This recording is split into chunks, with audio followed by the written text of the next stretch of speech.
Hey, everybody, and welcome back to the Kids Inc. podcast. I am your host, Susan Yeager, and this is episode 2, part 1. Since I made the first 2 episodes, the show has gone live and it's out there in the atmosphere, and we have gotten a great response. I can't thank you guys enough for tuning in, for listening, for engaging with us. I've already gotten suggestions and comments, and it's just been really wonderful. So thank you, everyone, for listening to me share these stories of something that was so important to me. I'm going to jump right in. I've got a list of some stuff to talk about. I'm still trying to finish up the trip from 1987. I am only on Tuesday, and we were there until the following Monday. So we still have a lot of ground to cover. I'm going to dive right in. So the kids finished up work on Tuesday. They finished filming their scenes. And then Ryan, Rasan, Renee, my friend, the parental units, and we all decided we would go out to dinner. So we started we tried to go to the spaghetti factory, and it was too crowded. So we left there, and we ended up at Western Sizzler. So we went from Italian to steak. But anyway, incidentally, though, the spaghetti factory will figure into a fun story next year, 1988. So little foreshadowing there. But Ryan, Rasan, Renee, my friend, the parental units, we all ended up at Western Sizzler. I don't remember a lot about the conversation. I know, of course, we talked about the Monster Squad and probably Kids Incorporated. I remember asking the kids on the way there, like, do you guys get recognized? And the truth is, I think they got recognized more when the show was on regular television before it moved to the Disney Channel. Because at the time, the Disney Channel, you had to pay for a subscription, and not a lot of people had access to the Disney Channel. So, I mean, a lot of people did, but not as many as mainstream television. So the kids were like laughing. They're like, no, So I remember sitting at the restaurant, though, and like nobody was paying a bit of attention. And this is like one of the greatest moments of my life. I'm here with Ryan and Rasan and Renee, and, we're all just talking and eating, and no one cared, So it was kind of funny. I thought that was pretty funny. But anyway, so we finished dinner, and Renee had decided she would spend the night at the hotel with us. So we left and went to the hotel and had a great visit with her. She was really big into Corey Haim, had a huge crush on Corey Haim at the time. Who didn't? We all loved Corey.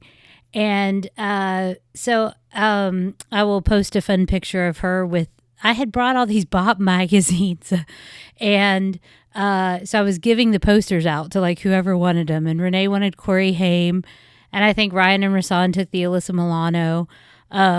So I was happy that I could give them something with, all that they give to me. I feel like I was happy that I could give them something that they appreciated. So Renee took the Corey Haim poster and hung it in her dressing room, and I think the Alyssa Milano poster ended up in Ryan's dressing room. I'm not sure, but anyway, I was happy to give those to people. So the next morning, we took Renee to the set, and we dropped her off. And it was then that we got to meet 4 out of 5 of the dancers. We met Gina, who of course had been on, 2 through 4 or 5. See, I got to go back and remember all this stuff. No, Gina was in season 5. So 2 through 5. And then we met the new dancers, Nicole Cropper, Dee Casperry, and Shallon Markray. And Brian wasn't there yet, so we didn't get to meet him. But we met them and visited for a few minutes. And then my friend and I and the parental units, we all went to Universal Studios. And Renee had given us, every week the kids get a cassette of all the songs that they're going to be doing that week, so they know their songs. And Renee had given us her cassette, and I had my Walkman, So I remember like walking around Universal Studios, listening to all the Kids Incorporated songs and just thinking this was the life, because I was a huge fan of Bop magazine. Met a lot of my pen pals through that magazine. And they had a contest right around the time I went to LA about like fly to Hollywood. And these people went to Hollywood and they got to do all these things with celebrities. And I think Ryan went somewhere like to one of the amusement parks.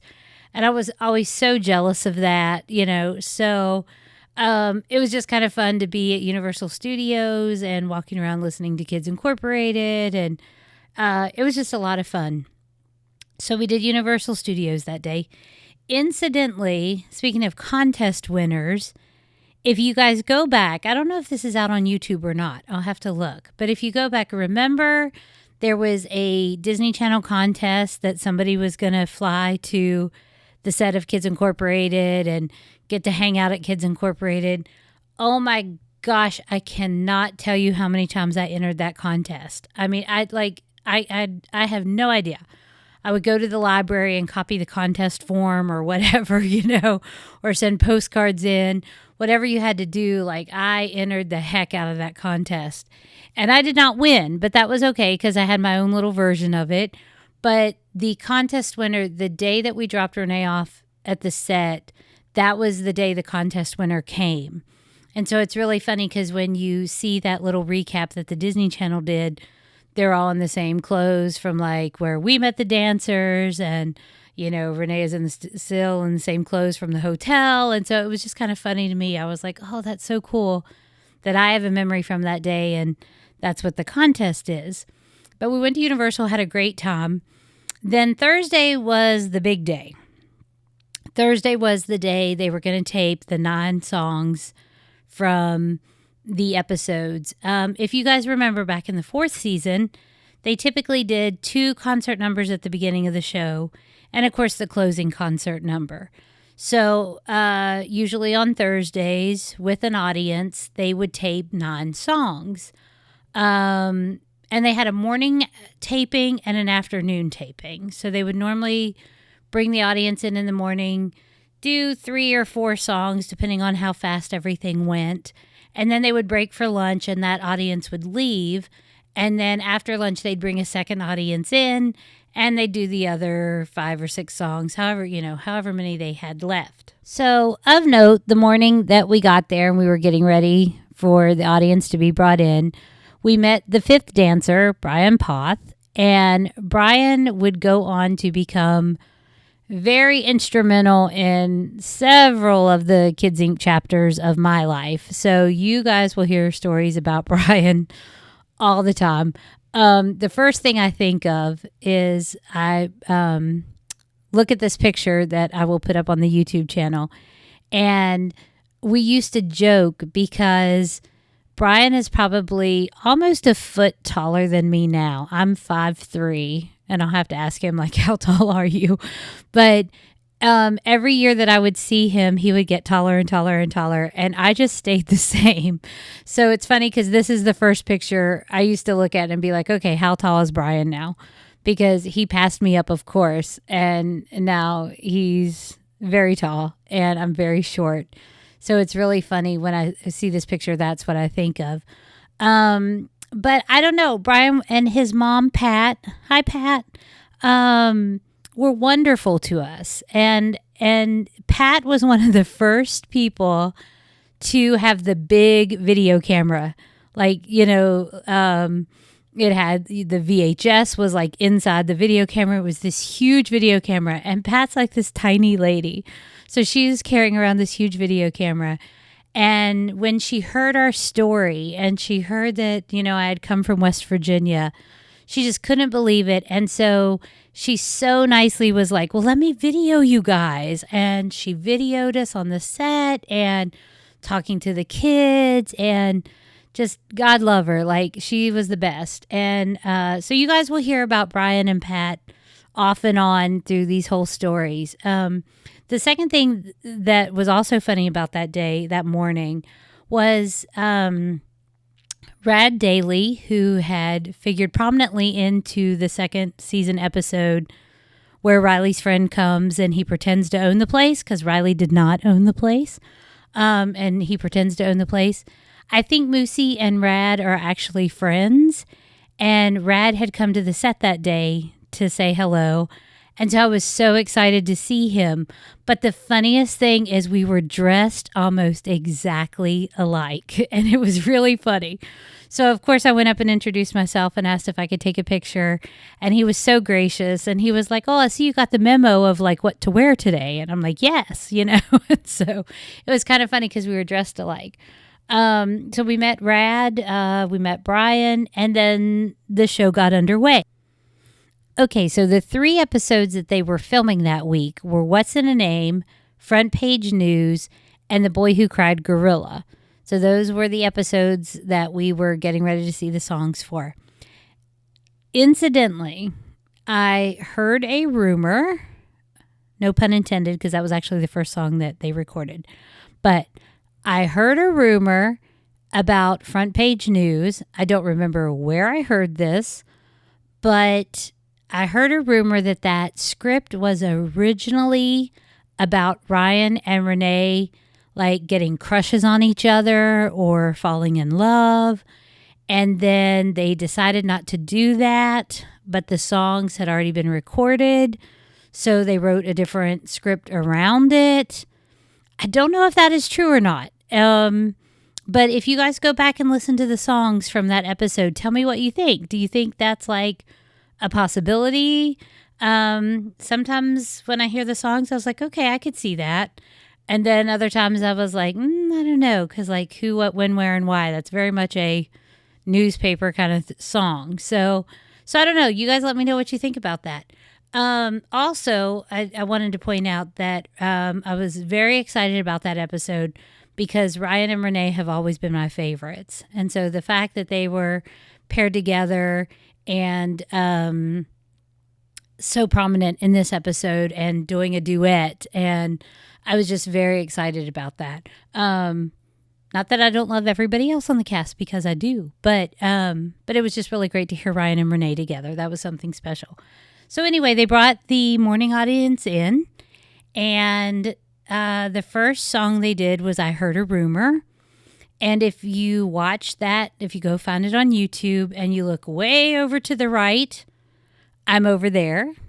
And you'll see me in my little white shirt and clapping and dancing and, having the time of my life. Okay, so the funny thing is if you watch me on I Heard a Rumor, you'll see me way over to the right. And then when the cut-ins with the gorilla are in I Heard a Rumor, they did that in the afternoon. So I'm at the counter when you see the gorilla. So there's one shot where you can just see my hands, like it's of the gorilla, and you just see my hands. And I was like, those are my hands. And, but first I'm on the right and then I'm on the left. And that's the magic of television. So anyway, in the morning they did I Heard a Rumor. They did We Got the Beat. And they did Would I Lie to You? So that's what they did in the morning.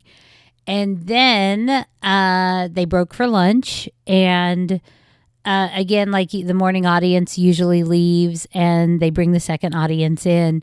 But we got to stay for lunch with the kids. That was very cool. We got invited to have lunch with them. And again, I'm harping on the small studio. Lunch was served outside, and they would like bring a buffet style lunch and set up tables, and everybody would just kind of eat outside at tables. So that was really fun. The other thing of note of that day was the Lambert family came. Ryan invited his parents, Bob and Marlene, and his brother Jay, and they all came to the set that day. So I finally got to meet these people that I've been talking to for a year, a little over a year, and that was a huge day. So it was so good to meet them. I'm going to wrap this section up, but I did want to mention, if you are listening to us on Spotify or Amazon Music or Apple Podcasts, I encourage you to head over to YouTube and Google Kids Inc. Podcast. Not Google, but search on YouTube, Kids Inc. podcast, and then watch it again on YouTube because I put up some fun pictures. And also be sure to check us out on social media. We are at facebook.com/Kids Inc. podcast, twitter.com/Kids Inc. podcast, and instagram.com/Kids Inc. podcast. I would love to see you over on our social media channels and get your thoughts about what you want to hear, what you want to see, what we want to talk about. And I promise in part 2, I am going to finish up talking about 1987 so we can move on. Again, I'm Susan Yeager. I'm having a blast sharing these stories with you. And check me out in part 2 of this one. We'll finish up 1987. Thanks so much, guys.